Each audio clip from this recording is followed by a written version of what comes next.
मनोज जरांगे पाटील ज्यांनी आरक्षणाचा विडा उचलून तो मुंबईपर्यंत पोहोचवण्याचं काम अपार आणि परिश्रमाने केलं, तेच मनोज जरांगे पाटील त्यांच्याविषयी आज आपण या व्हिडिओच्या माध्यमातून जाणून घेणार आहोत। मनोज जरांगे पाटील कोण आहेत, मनोज जरांगे पाटील यांचा इतिहास काय आहे, मनोज जरांगे पाटील यांनी काय कार्य केलं, मनोज जरांगे पाटीलनी कशा पद्धतीने आपला हा समाजासाठी या मराठा आरक्षणाचा जो विडा उचलला आहे तो कशा पद्धतीने पूर्णत्वास नेण्यास प्रयत्न केले, हे आज जाणून घेणार आहोत या व्हिडिओच्या माध्यमातून। नमस्कार, मी अनूर मोहिते।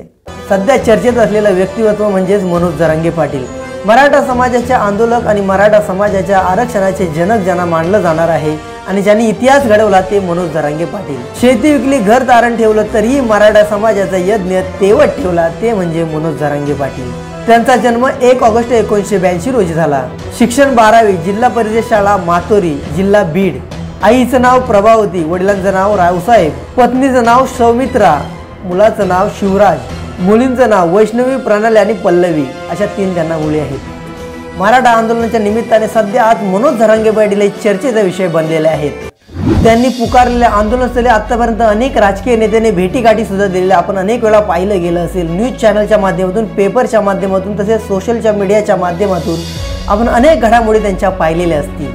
फक्त मराठा समाजाच्या आरक्षणासाठी अवघ्या मंत्रिमंडळाला त्यांनी कामाला लावलेलं आहे आणि मराठा आंदोलनाच्या निमित्ताने, मराठा आरक्षणाच्या निमित्ताने मनोज जरांगे पाटील हे चर्चेत आले आणि त्यानंतर त्यांचा हा लढा पूर्णपणे महाराष्ट्रामध्ये चौफेरपणे पसरण्यास सुरुवात झाली। त्यांची प्रथम भूमिका होती की मराठा समाजाला जोपर्यंत आरक्षण भेटत नाही तोपर्यंत माझं उपोषण मी मागे घेणार नाही, अशी त्यांनी ठाम भूमिका घेऊन आपलं उपोषण चालू ठेवलं।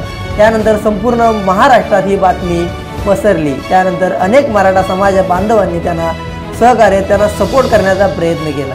मनोज जरांगे पाटील यांची सामाजिक वाटचाल कशा पद्धतीने सुरू झाली जाणून घेणार आहोत आपण पुढील काही मुद्द्यांमधून। मनोज जरांगे पाटील हे मूळ जे बीड जिल्ह्यातील गेवराई तालुक्यातील मातोरी ही त्यांचे मूळ गाव। मराठा आंदोलन सुरू झाले तेव्हापासून ते छोट्या मोठ्या आंदोलनात सहभागी होणारे मनोज जरांगे पाटील, वेळ आली तर भाषण करणारे सुद्धा मनोज जरांगे पाटील यांचा असा कार्यकाळ सुरू झाला।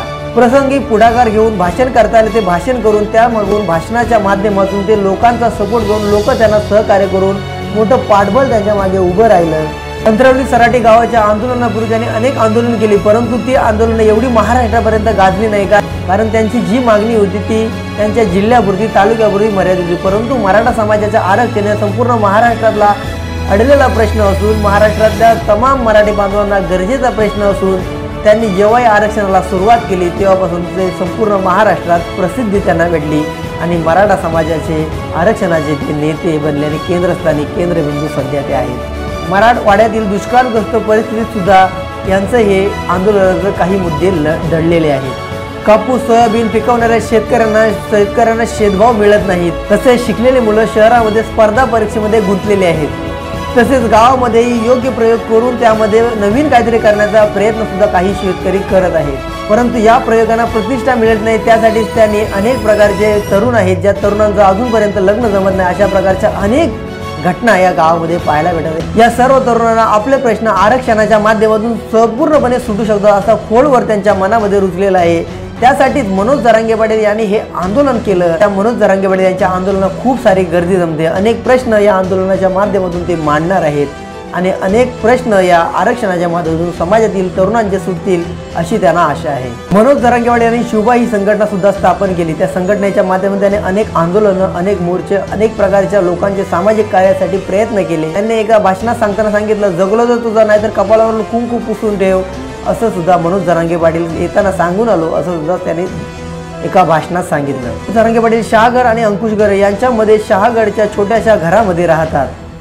अंबड तालुक्यातील साष्ट पिंपळगाव येथे सुद्धा त्यांनी उपोषण सुरू केलं होतं। तेव्हा ही आंदोलनात खूप गर्दी झाली होती। तेव्हाचे मुख्यमंत्री असणारे उद्धव ठाकरे यांनी सुद्धा त्यांना भेटीसाठी बोलवलं होतं। मनोज जरांगे पाटील हे पूर्ण वेळ मराठा समाजासाठी काम करतात, तसेच त्यांना या सर्व संवेदना स्वस्थ बसू देत नाहीत कारण त्यांचा मनाचा आणि त्यांची एक ध्येय आहे, जोपर्यंत घेतलेलं काम पूर्ण करत नाही तोपर्यंत कोणतीही सुट्टी नाही, अशा पद्धतीचं त्यांचं हे मत असतं। मराठा समाजाच्या आरक्षणासाठी आर्थिक रसद मिळावी म्हणून त्यांनी आपली स्वतःची जमीन सुद्धा विकली। ही भाग आपण जाणून घेणार आहोत पुढील व्हिडिओमध्ये। इथपर्यंत तुम्ही जर व्हिडिओ पाहिला असेल तर चॅनलवर नवीन असाल तर नक्की सबस्क्राईब करा।